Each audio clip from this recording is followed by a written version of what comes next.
take my boss out of the door. Hey, gentlemen, I haven't seen you since Haiti, man. I haven't seen you since Haiti. But seriously, I grew up with this kid. But Jonas, I really admire your work. I've seen everything you've been doing, and I was just wondering, you know, with everything that you do, where you get the time to really devote to the community, because I'm a very busy guy. So I wanted to know, how can I help you? Do you need any help, you know, organizing some of these events that I know, you know, take so much work to, and I don't know if you may want to hire full staff, you know, a staff or anything, but I'll be willing to give you a few hours because I'm always off on Saturdays. Can you use some help? Definitely, yes. Great. Give him a round of applause. Wow. Wow. This is not stage, by the way. These are not trained actors. You guys can all, Melissa's like, you read Bert's book. You guys can all have a seat. No, I want to keep your hands up here. You guys can all have a seat. Cabinet member. What did Vladimir do different? I want to point out something. They asked him, he's given. Exactly, right? Give him a round of applause. So, instead of coming up and saying, what can I get from this guy, he started by saying, what can I give? Right? How can I give value? And in my next point, I'm going to show how we all have some value to give. But I also want to kind of give you a template. So giving value is definitely the mindset to come from. But in terms of asking, right, what you want to do is you want to say who you are, what you want to do, why you want to do it, and how can you help me? That has those four things. Who are you? What do you want to do? Why do you want to do it? And how you can help me. So if I would have came up to your hands and said, how you doing? I'm Bert Gervais. I'm a fellow Haitian. I see you're doing some really cool things. And listen, man, I know you mentioned that you wanted to get into private counseling, Christian counseling. I have a contact at Fordham University that you familiar with that program? No? It has something kind of similar. I can connect you with them and probably get some great information that would be beneficial with you. Can I share that with you? Is that cool? Cool. So a little bit about me. I wanted to get involved in community events. The reason why is because, you know, I grew up in a small village in Haiti, and one of the things that I realized was the importance of giving back to your community. That was so central, and that was so important to me. And I was wondering, I know you organize a lot of these events. Would it be okay if one day I just came to shadow you? I can be a volunteer. I can move boxes. I can sweep. I just kind of want to learn from you, maybe ask you a specific, thoughtful question. Would that be all right? Oh, definitely. I'll give you a call number. Fantastic. You guys see the difference? Yes. So I gave value. I told them who I was, what I wanted to do, why I wanted to do it. And the why is important. It used to not be important. The why is important now because what's happening is the good mentors are busier and choosier. Because I told you, everyone's trying to get mentors now. They're busier and choosier. So if you're going to stand out, like all the people came up, you got to bring something different to the table. And if he connects with me on a value, on a why, like, man, I feel this guy from the gut, that gives me another in. I also said, this is how you can help me. I want to observe and shadow you. That's how you can specifically mentor me.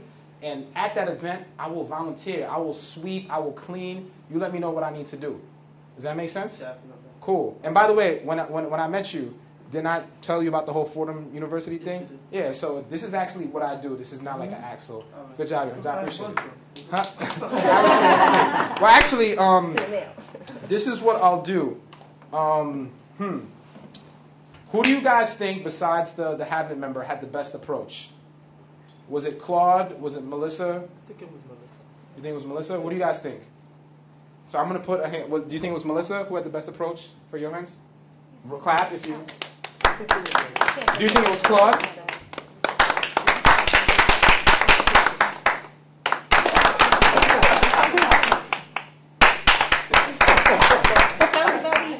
It sounds about even? All right, so Fred, I'll let you be the decider, man. I think Claude was a little more solid. Okay. So good. So what I'll do is, Claude, since you were more solid, I'm actually going to, since you know how to approach a mentor, there's a $5 Starbucks gift card. I want you to approach someone that you think can support you and say, I'd like to treat you to coffee and ask you a careful, specific, prepared question. See how I can support you, kind of the things that we went over, and offer to buy the coffee. It's on me. Can you commit to doing that next week? You can shake my hand and look me in the eye. So this is a man who's going to find himself a mentor next week. Fantastic. All right. So the second thing that I want to talk about is you have to give, right? And Vladimir, really should have just said my next point because, I read this in Russell Simmons' book, Do You. One of his principles was you have to give to get. Give to get. And Martin Luther King, in his speech, I've Seen the Promised Land, said one of the most insightful quotes I've ever read. He said, we have to develop a kind of dangerous unselfishness. Let me repeat that. He said, we have to develop a kind of dangerous unselfishness. What does that mean? It does, on a very big level. Yes. It means like you have to let go of that ego. You really just have to humble. Some people are like, oh, if I do this, I might seem like I'm going to be what's the word? You know what I mean? Creep. No, like if I do this too much, I might be over. Oh, okay. I might be giving too much and I won't get anything in return. Gotcha. But you don't realize that the more you do give, the more people are willing to give back. Give back to you. That's perfect. Good job, Lisa. You gotta forget about yourself a little and help others sometimes. I think what makes it so dangerous is that the ability to change the status quo. Because if we all give to each other, we're just going to empower each other, and that change is dangerous. Absolutely, absolutely. So you have to give to get. Yes, Mike. It sounds something like a sacrificial giving, meaning that you would give, like, for example, like in church, like a pastor would preach and say, okay, give a sacrificial offering. Like, that you don't really got it like that, but to help out the ministry, you would write a check for $500. Not because you're rich, but because the ministry needs it, and it's unselfish of you because it's going for a good cause. And it hurts because now you might just be broke for the week. But you'll be blessed for the month, Pastor Orford over here. I also think I think giving doesn't necessarily have to be a big thing. You know what I mean? Like something as simple as, let's say if you're on your way to school and you see your classmate or your friend, right, waiting for the cab or waiting for the bus. You pull up and say, you know what, hop in the car, I'm going to take you. You save that person some money, right? And that person in return is going to be like, wow, when you're in a bind, they're going to do the same thing for you.